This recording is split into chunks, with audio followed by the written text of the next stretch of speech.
প্রিয় দর্শক সবাইকে অনেক অনেক শুভেচ্ছা আমন্ত্রণ জানাচ্ছি পবিত্র মাহে রমজান উপলক্ষে আমাদের প্রতিদিনের আয়োজন আরফিল গ্যাস স্টোভ প্রেজেন্টস রান্নায় ঐতিহ্য অনুষ্ঠানে। আমি শান্তা জাহান রয়েছি বরাবরের মতো আজও আপনাদের সাথে খুব মজাদার একটা রেসিপি নিয়ে। তবে এই রেসিপিটি আমার নয়, আপনাদের পছন্দের একজন রন্ধনশিল্পীর। আজ আমাদের সাথে রয়েছেন রন্ধনশিল্পী ফারজানা বাতেন। কেমন আছেন আপু? ভালো আছি, আপনি কেমন আছেন? আমি ভালো আছি। আমন্ত্রণ জানাচ্ছি আমাদের আয়োজনে। ফারজানা আপু, জানতে চাই যে আমাদের ইফতারের জন্য মুখরোচক কোন রেসিপিটি আজ থাকছে? আজকে থাকছে হচ্ছে ডিমের হালুয়া। ডিমের হালুয়া মানে একটু ডেজার্ট আইটেম।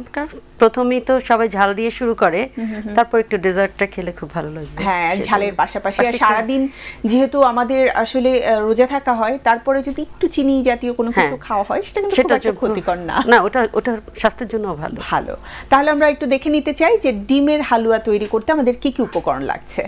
ডিমের হালুয়া তৈরি করতে লাগছে হচ্ছে ডিম তো অবশ্যই লাগবে, গুঁড়ো দুধ, চিনি, সামান্য লবণ লাগবে, ঘি, আর সাজানোর জন্য বাদাম, কিশমিশ। ডিম যেহেতু সেহেতু একটু ফ্লেভারটার ইয়ের জন্য এলাচি, দারচিনির একটু ইয়ে দিব আর কি, দু একটা টুকরো দেবো। আচ্ছা, আমরা শুরু করি তাহলে।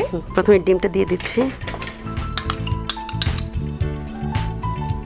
পরিমাণ মতো চিনি, এটা যেমন নেয় আর কি। আচ্ছা, মিষ্টিটার উপর আসলে হ্যাঁ, অনেকে মিষ্টি কম খায়, আর যেহেতু মিষ্টি জিনিস একটু লবণ দিলে জিনিসটা খুব সুন্দর হয়, টেস্টটা, মিষ্টির ব্যালেন্সটা খুব সুন্দর হয়, সেজন্য সামান্য একটু লবণ দিচ্ছি। গুঁড়ো দুধ দিয়ে দিচ্ছি। আমরা ডিম নিয়েছি এখানে কয়টা? দুটো ডিম। ঘি দিয়ে দিচ্ছি।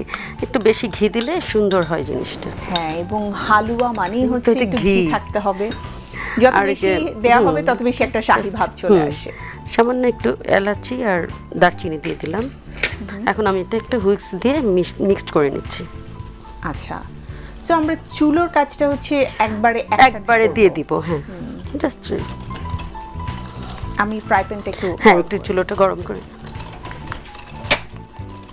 আমরা আরএফএল-এর গ্যাস স্টোভ ব্যবহার করছি, যা 25% পর্যন্ত গ্যাস সাশ্রয়ী এবং এর রয়েছে সায়েন্টিফিক নজেল, যা দিয়ে খুব সহজেই আপনি আপনার চুলোর তাপকে নিয়ন্ত্রণ করতে পারবেন।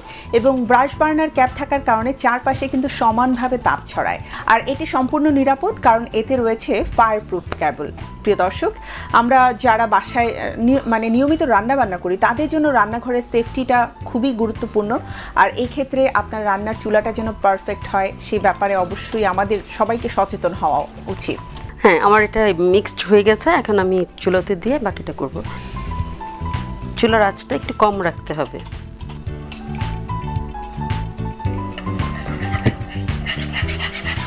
এবং এটা প্রতিনিয়ত হুইস্ক দিয়ে একদম হুইস্ক দিয়ে নাড়তে হবে।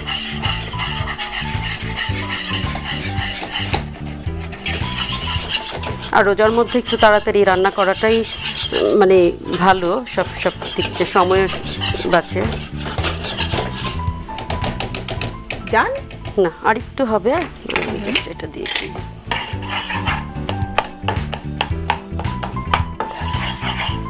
ডিমের হালুয়া তো বেশিক্ষণ লাগে না, জাস্ট একটু ঘিটা একটু উপরে উঠে আসবে।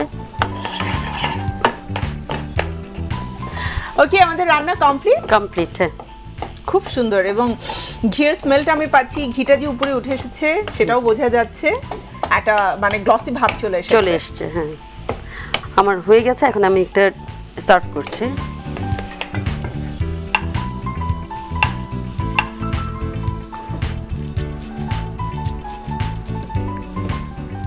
এটা ডিমের হালুয়া, কিন্তু এটা একটু ঝোড়া হালুয়া করেছি। আমি একটু কিশমিশ আর বাদাম দিয়ে দিচ্ছি উপর।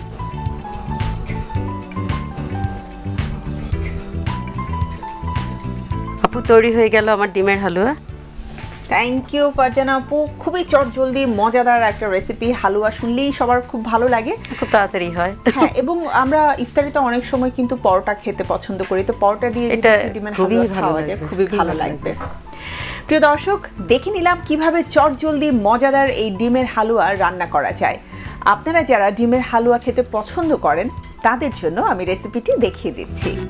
প্রথমে একটি প্যানে ঘি গরম করে নেই। একটি পাত্রে ফেটে রাখা ডিম, দুধ, চিনি দিয়ে ভালোভাবে মিক্স করে নেই। এই মিশ্রণটি গরম করে রাখা ঘিতে দিয়ে কিছুক্ষণ নেড়ে নেই। এরপর এতে এলাচ দিয়ে কিছুক্ষণ রান্না করি। রান্না হয়ে এলে পেস্তা বাদাম এবং কিশমিশ দিয়ে সাজিয়ে একটি সুন্দর সার্ভিং ডিশে পরিবেশন করি মজাদার ডিমের হালুয়া। দেখে নিলাম প্রস্তুত প্রণালী। আশা করছি বাসায় অবশ্যই ট্রাই করবেন এবং আপনার পরিবারের সবাই এটি খুব পছন্দ করবে। ফারজানা আপু, অনেক ধন্যবাদ মজাদার এই রেসিপিটি শেয়ার করার জন্য। আপনাকেও ধন্যবাদ বাংলাভিশনকে আমাকে আমন্ত্রণ জানানোর জন্য। প্রিয় দর্শক, নিশ্চয়ই ভালো লেগেছে আমাদের আজকের রেসিপি। এমন সব মুখরোচক ঐতিহ্যবাহী মজাদার রেসিপি নিয়ে আমি প্রতিদিন ফিরে আসবো বাংলাভিশনের পর্দায় ঠিক একই সময়ে। এই জন্য আপনাদের সবাইকে থাকতে হবে আমাদের সাথে, আর চোখ রাখতে হবে আমাদের নিয়মিত আয়োজন আরএফএল গ্যাস স্টোভ প্রেজেন্টস রান্নায় ঐতিহ্য অনুষ্ঠানে। আজকের মতো বিদায় নিচ্ছি। আল্লাহ হাফেজ।